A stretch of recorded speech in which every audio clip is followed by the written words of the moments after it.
ఆదిలాబాద్ అక్షర క్రమంలో ముందుంది, కానీ అన్నింట్లో వెనుకబడి ఉంది.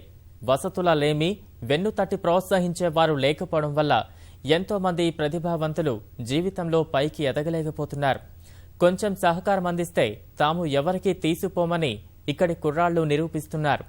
భవిష్యత్తులో భారతదేశం గర్వించదగిన స్థాయికి చేరుతామని ఆశాభావం వ్యక్తం చేస్తున్నారు.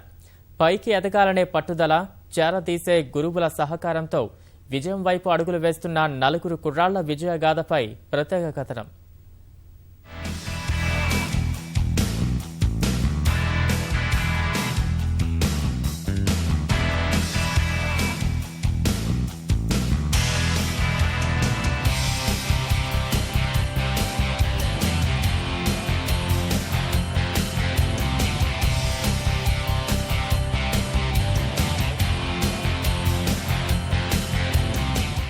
భారత క్రికెట్ జట్టులో స్థానం సంపాదించాలన్నదే ఈ కుర్రాళ్ల లక్ష్యం.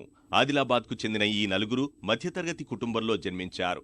విద్యానగర్కు చెందిన హిమతేజ, తిర్పెల్లికి చెందిన వెంకట ప్రణయ్, వికలాంగుల కాలనీకి చెందిన కిరణ్ పాల్, పృథ్వీరాజ్ క్రికెట్లో సత్తా చాటుతున్నారు. స్థానిక క్రికెట్ శిక్షకుడు జయేంద్ర పటాస్కర్ చేరదీసి వీళ్లలోని క్రీడా నైపుణ్యానికి మెరుగులు దిద్దారు. బ్యాటింగ్, బౌలింగ్, ఫీల్డింగ్లోనూ మెళకువలు నేర్పుతూ క్రికెట్లో చిచ్చరపిడుగుల్లా ఎదిగేందుకు తన వంతు సహకారం అందిస్తున్నారు.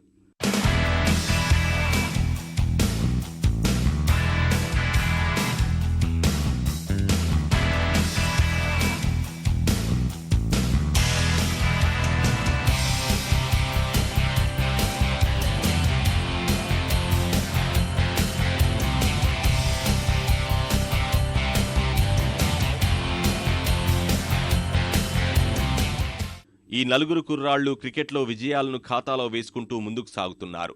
జమ్మూ కశ్మీర్లో జరిగిన జాతీయ స్థాయి పాఠశాలల అండర్-14లో హిమతేజ టాప్ స్కోరర్గా నిలిచాడు.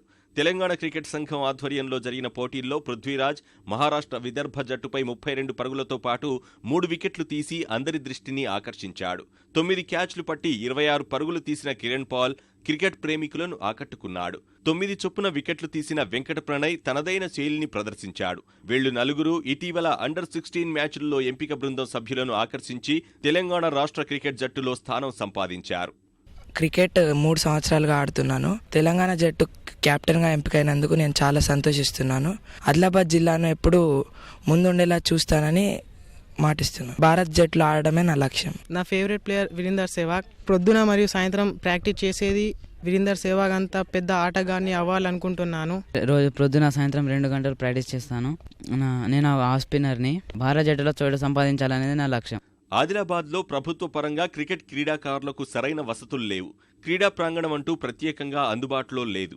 అయినా శ్రమ కోర్చి సొంత ఖర్చులతో శిక్షకుడు జయేంద్ర పటాస్కర్ క్రీడాకారులను తీర్చిదిద్దుతున్నారు. ఇతర రాష్ట్రాలకు వెళ్లి మెలకువలు నేర్చుకుని ఆటగాళ్లకు తర్ఫీదిస్తున్నారు. చిన్న ఒక స్కూల్లో డైలీ పిల్లలకు శిక్షణ ఇస్తున్నాము. అదే గిట మాకు ఒక గవర్నమెంట్ తరఫున ఏదైనా ఒక మంచి అకాడమీ కోసం ఏదైనా ఒక ప్లేస్ దొరికితే ఇంతకంటే మంచి పిల్లలను నేను తయారు చేస్తానని నేను అనుకుంటున్నాను. నేను ఆదిలాబాద్ నుండి కనీసము ప్రతి సంవత్సరం 2 నుండి 3 రంజీ ప్లేయర్లను నేను ఖచ్చితంగా మరియు ఒక వితిన్ 5 yearsలో ఒక్కళ్ళిద్దరు కనీసం ఇండియాకు ఆడేటట్టు నేను పిల్లలను చక్కదిద్దుతానని నేను మీతో అంటున్నాను.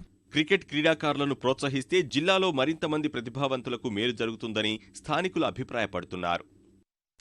ఆటే జీవితం, జీవితమే ఆట అయిపోయినప్పుడు ఓడిపోవడం ముఖ్యం కాదు, పాల్గొనకపోవడం మాత్రం తప్పవుతుంది.